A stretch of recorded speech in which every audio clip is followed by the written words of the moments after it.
Analog Horrors, uma forma de contar histórias de terror bastante criativa e que tinha muito potencial. Porém, algo que ninguém poderia prever quando surgiram os primeiros Analog Horrors era que esse formato ia se perder e virar uma piada completa. Se você já tá na internet há um bom tempo, é normal pensar que você já tenha se deparado com histórias de terror que se beneficiam muito da forma que a internet funciona. Nos anos 2000 e 2010 tínhamos as famosas creepypastas, que eu acho que dispensam apresentações. Conforme os anos foram passando, as histórias de terror da internet foram se desenvolvendo de formas cada vez mais criativas. Um formato que surgiu com a internet e que se beneficiou completamente delas são os famosos ARGs, ou Alternative Reality Game, uma narrativa contada através de um jogo, onde de forma direta ou indireta as pessoas de fora que estão consumindo essa história podem alterar, até mesmo encontrar pistas na vida real de como resolver enigmas. Entre as várias formas de se contar histórias de terror na internet, acabou surgindo um formato um tanto interessante, os famosos Analog Horrors. Mas afinal, o que é um Analog Horror? O terror analógico é algo construído através de certos elementos que servem para deixar uma história de terror mais imersiva. Ele tem esse nome pois simula vídeos, sites e fotografias da era analógica, simulando câmeras analógicas, vídeos dessa época e etc. O poder desse formato está justamente nisso.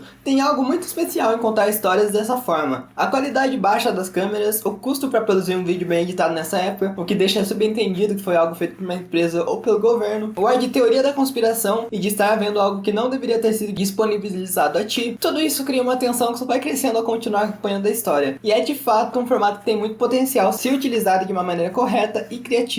Muitas vezes também utilizando vídeos do formato Found Footage para deixar mais imersivo. Com esse tema sendo citado, nós vamos então a uma situação que pode ser considerada Analog Horror e potencialmente o primeiro Analog Horror da internet. O marketing do filme A Bruxa de Blair. Talvez haja controvérsia sobre esse ser o primeiro Analog Horror da internet, e talvez até tenha surgido outros antes, porém esse é o mais notável. O que foi essa situação? Esse filme criou toda uma narrativa antes mesmo de ir para o cinema com essa campanha de marketing. A Bruxa de Blair fez com que muitas pessoas irem ao cinema sem nem mesmo entender que aquelas gravações eram material fictício. Muitos espectadores acreditavam que aquelas eram filmagens reais. Isso se deve pela campanha de marketing que o filme teve. Ela tratou como se os personagens dos filmes foram estudantes de verdade desaparecidos. Existia também um site que contava mais sobre a lenda da bruxa e falava informações dos supostos estudantes desaparecidos. Já no campo do YouTube, há discussões sobre quais foram os primeiros Analog Horrors. Dois que são meio de consenso são CHSS e Local 58 TV, que são um dos dois primeiros Analog Horrors da história do YouTube.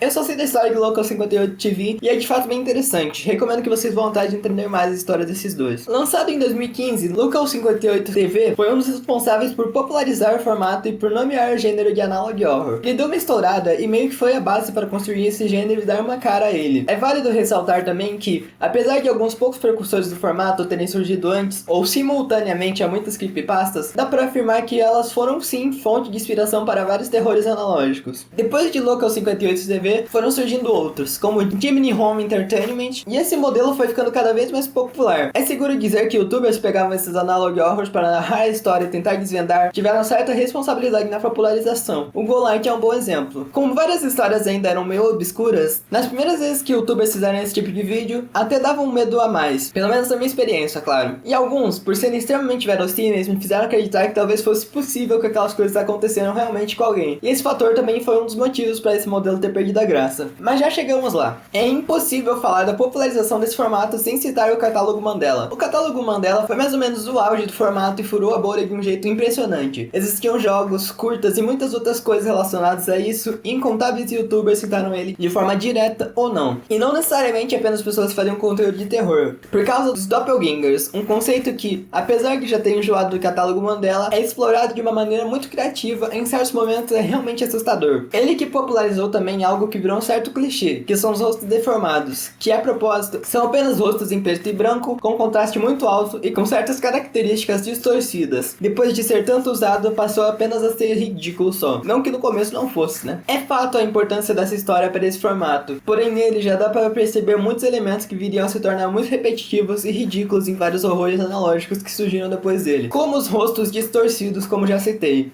o formato dos vídeos informativos do governo, certas narrações e algumas algumas coisas que já revelavam que esse formato não iria durar muito tempo. Bom, esse formato não tem um problema inerente a ele, até porque existem sim histórias boas que utilizam esse modelo. Porém, na minha opinião, ele perdeu muita força sim nesses últimos 2 anos. E parte disso é por conta dos clichês. Na verdade, isso tem uma boa parcela de culpa. Porém, pra mim em específico, esse formato tem outros problemas que também tornam ele muito chato. E agora eu vou dissertar um pouco sobre. A primeira coisa que pra mim já compromete um pouco esse gênero é justamente isso. Ter virado um gênero. Porque simplesmente não possuem coisas suficientemente interessantes para virar um gênero. Tipo, é apenas um modelo, um formato, algo que pode sim ser replicado, mas não ao ponto de virar um subgênero do terror. Porque em outros subgêneros do terror, as características que se repetem são mais básicas e menos vagas. Tipo slasher, óbvio que possui seus clichês, mas o principal é que tem um assassino em série. No gore, basta apenas ter gore. Filme de monstro, basta ter um monstro. Já em analog horror precisa ter o quê? O que exatamente caracteriza algo como analógico para ser usado em um analog horror? Porque parece que nem mesmo os criadores de alguns analog horrors entendem direito às vezes. Outra coisa que me incomoda bastante é como terrores analógicos recentes se baseiam unicamente na sua premissa. Isso me dá uma raiva.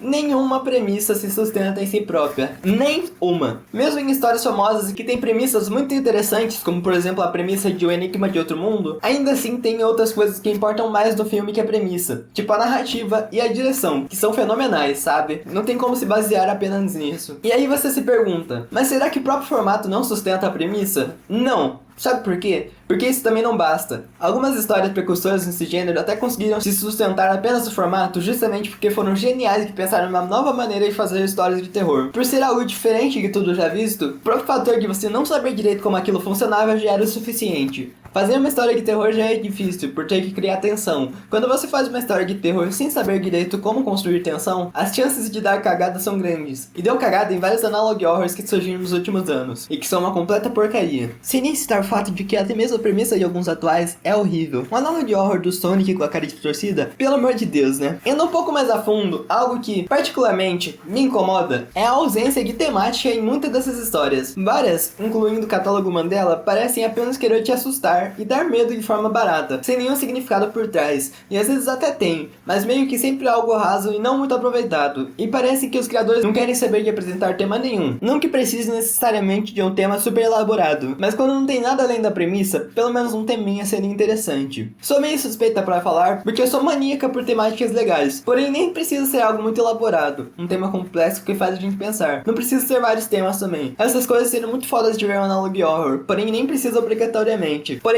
nenhum tema, sabe? Algo totalmente vago. Tipo, que temas que você vê naquele analog horror do Godzilla? Se forçar um pouco dá pra dizer que é uma crítica à exploração do ator e tal, mas sei lá, não me desce. Porque dá pra ver que não é muito desenvolvido. Sério, até mesmo algumas creepypastas clássicas tinham temas. Não todas, até porque creepypasta é outro formato que saturou. Mas já vi muitos creepypastas que tinham temática assim, apesar de simples. Então isso me causa um pouco de revolta. E pra finalizar, eu só gostaria de adicionar que nem toda história serve pra esse formato de analog horror. Algumas histórias podiam até ser interessantes, mas que ao optar por esse formato acabam se restringindo e limitando mais do que sendo favorecidas, porque esse formato serve apenas para histórias muito específicas. Geralmente aquelas histórias de conspiração servem mais para esse modelo, algumas outras nem tanto. Eu gostaria de adicionar também que esse roteiro já está sendo escrito há um tempo, mas agora que estou finalizando, o Daniel Fernandes postou 2 vídeos bem interessantes e que até vão de encontro com os temas citados aqui. Um deles foi postado no canal principal e se chama Falando sobre como premissas não importam, mas meio que importam na real. E meu Deus, Daniel, que título grande. E o outro vídeo, que trata um pouco de terror e tal, etc, foi postado no canal secundário dele de cortes de lives e se chama Terror às vezes é ótimo para fazer drama, react sobre mundo virtual. Mas enfim, mais ou menos isso que eu queria falar hoje.